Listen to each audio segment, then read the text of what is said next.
माइक्रोकॉस्मिक bead test. माइक्रोकॉस्मिक bead test ये borax bead test जैसा ही almost है, बीड का ही बात है।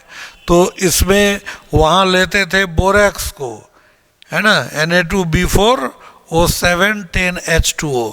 यहाँ लिया जाता है माइक्रोकॉस्मिक सॉल्ट, यानी कि सोडियम, अमोनियम और हाइड्रोजन फॉस्फेट। सोडियम NH4 व अमोनियम और ये हाइड्रोजन फॉस्फेट, इसी को माइक्रोकॉस्मिक सॉल्ट कहते हैं, है ना। ये मतलब पूछा जाता है ऑब्जेक्टिव क्वेश्चन में। तो in this test paste of microcosmic salt is taken on platinum wire. मतलब यहाँ भी बिल्कुल वही करेंगे, माइक्रोकॉस्मिक सॉल्ट को लेंगे, थोड़ा सा पानी लेंगे, पानी लेकर उसका क्या बनाएंगे हम लोग, पेस्ट बनाएंगे, और उस पेस्ट को प्लेटिनम वायर के लूप में लेंगे और लेकर उसको बुनसेन बर्नर में उसको हम लोग गर्म करेंगे।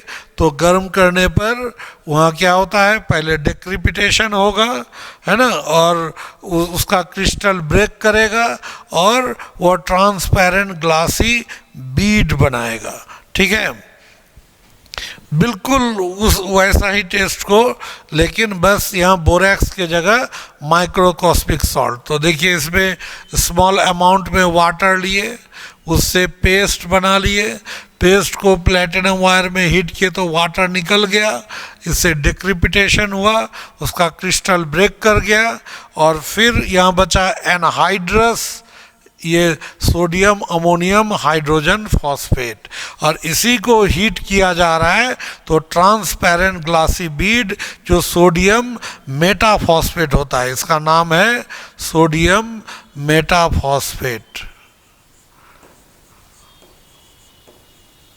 सोडियम मेटाफॉस्फेट यहाँ बनता है, और ये मेटाफॉस्फेट जो बनेगा और इससे अमोनिया गैस ये निकल जाएगा, और वाटर जो बनेगा ये भी तो वेपर बनकर निकल ही जाएगा। तो when transparent glassy bead is touched with transition metal salt, यहाँ भी उसको लेकर फिर सॉल्ट वाच ग्लास में रखा रहता है, बीड को उसमें डालते हैं, फिर निकाल लेते हैं, तो उसके ऊपर सट जाता है, और फिर उसको हीट करते हैं। तो हीट करने पर यहाँ क्या होता है, then coloured glassy bead is obtained due to formation of mixed orthophosphate, and when the color bead enters in reducing flame, its color generally changes due to formation of either metal or lower valency mixed orthophosphate।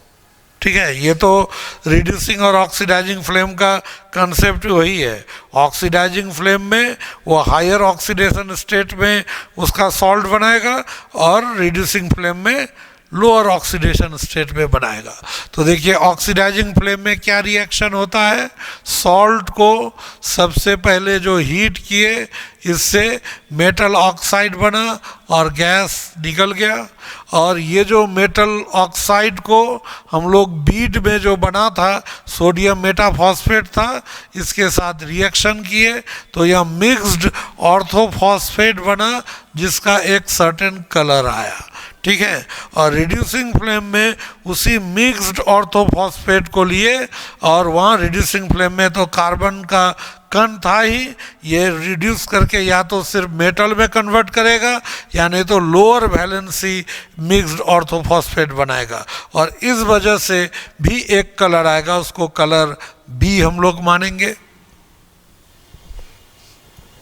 जैसे देखिए यहाँ पर same example वही हम लोग लिए कि copper sulphate को हीट किए, बिल्कुल रिएक्शन वही है, कॉपर ऑक्साइड SO2 गैस निकल गया, फिर कॉपर ऑक्साइड NaPO3 के साथ रिएक्शन किया तो सोडियम, कॉपर और ये फॉस्फेट का फॉर्मेशन हुआ, ये ब्लू कलर का है ऑक्सीडाइजिंग फ्लेम में। और ये मिक्स्ड फॉस्फेट क्यों कहते हैं, मिक्स्ड इसलिए कहते हैं कि इसमें दो मेटल है, और फॉस्फेट का वैलेंसी कितना होता है, 3, इसलिए इसमें एक सोडियम, एक प्लस, इसका 2 प्लस, दोनों मिलके इसके 3 वैलेंसी को सेटिस्फाई कर रहा है। इसलिए 2 तरह के कैटायन हैं, इसलिए इसको मिक्स्ड फॉस्फेट कहते हैं। और ऑर्थोफॉस्फेट क्यों कहते हैं? ऑर्थो, ये चीज जानिए कि एसिड जो होता है H3PO4, इसको क्या कहते हैं? सिर्फ फॉस्फोरिक एसिड नहीं कहते हैं, इसको कहते हैं हम लोग ऑर्थोफॉस्फोरिक एसिड। ठीक है, ऑर्थोफॉस्फोरिक एसिड कहते हैं। ऑर्थो ये ऑर्गेनिक वाला नहीं है। और ऑर्थोफॉस्फोरिक एसिड इसको क्यों कहते हैं? तो जिस भी एक एसिड से एक वाटर निकालने के बाद भी एसिड अगर बने, एक वाटर निकाल दिए तो HPO3 बना, तो इसको हम लोग कहते हैं मेटाफॉस्फोरिक एसिड। ठीक है, मतलब ये फॉस्फोरिक एसिड अगर उससे वाटर निकालने के बाद भी अगर एसिड है, मतलब उसमें H है, तो वो मेटाइक एसिड है। द इक acid which produces another acid after removal of 1 mole of water is called Meta acid. ये मेटा जो बनाएगा, और जो मेटा एसिड बना सकता है उसी के पहले ऑर्थो लगता है। इसलिए फॉस्फोरिक एसिड के पहले हम लोग ऑर्थो लगा सकते हैं। ऑर्थो फॉस्फोरिक एसिड अगर कह दिए, इसका मतलब आप समझ जाइए कि ये वाटर लूज करके मेटा फॉस्फोरिक एसिड बना सकता है। लेकिन H2SO4 को आप नहीं कह सकते ऑर्थो सल्फ्यूरिक एसिड। क्यों? क्योंकि यहाँ से H2O निकलेगा तो ये SO3 बनाएगा, यहाँ H नहीं है, it is not an acid. ठीक है, इसीलिए चूंकि ये मेटा सल्फ्यूरिक एसिड नहीं बना सकता, ये ऑर्थो सल्फ्यूरिक एसिड नहीं होगा। ठीक उसी तरह से आप अगर लीजिएगा, जैसे H3BO3, ये बोरिक एसिड है, और इससे एक H2O निकाल दीजिए, क्या हो जाएगा? HbO2 हो जाएगा। ये मेटाबोरिक एसिड हो गया। तो चूंकि इसका मेटा पॉसिबल है, इसलिए इसके नाम के पहले ऑर्थो लग जाएगा। So it is called orthoboric acid. ठीक है, तो यहाँ पर H3PO4 को हम लोग ऑर्थोफॉस्फोरिक एसिड कहेंगे, और यहाँ से अगर तीनों हाइड्रोजन निकाल दें तो PO4 ट्रिपल, इसको चूंकि ये ऑर्थोफॉस्फोरिक एसिड है, इसको हम लोग ऑर्थोफॉस्फेट कहेंगे।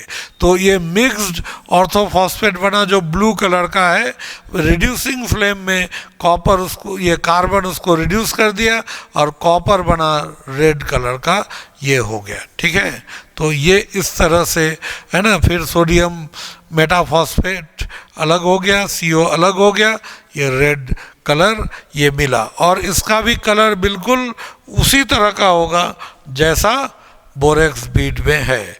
तो बताइए, कॉपर का कलर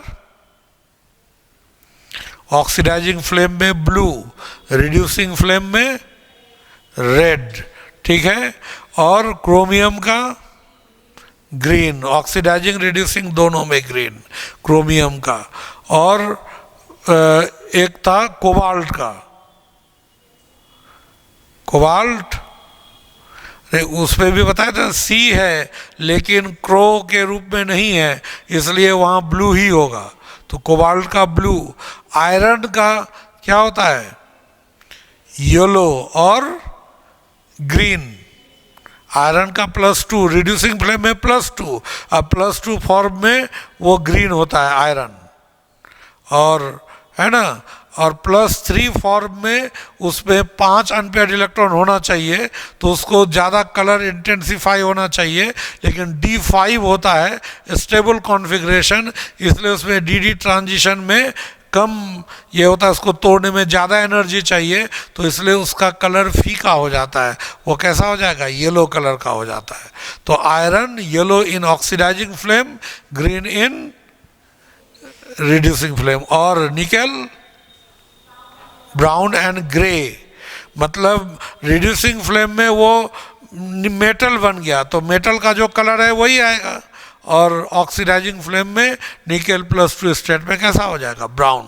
तो ये सब कलर इसी तरह से लिया जाएगा। तो ये हो जाएगा माइक्रोकॉस्मिक टेस्ट। ठीक है, तो माइक्रोकॉस्मिक टेस्ट और बोरेक्स बीट टेस्ट मेरे ख्याल से तो याद ही हो गया होगा, है ना। फिर उसके बाद नेक्स्ट हम लोग पढ़ेंगे।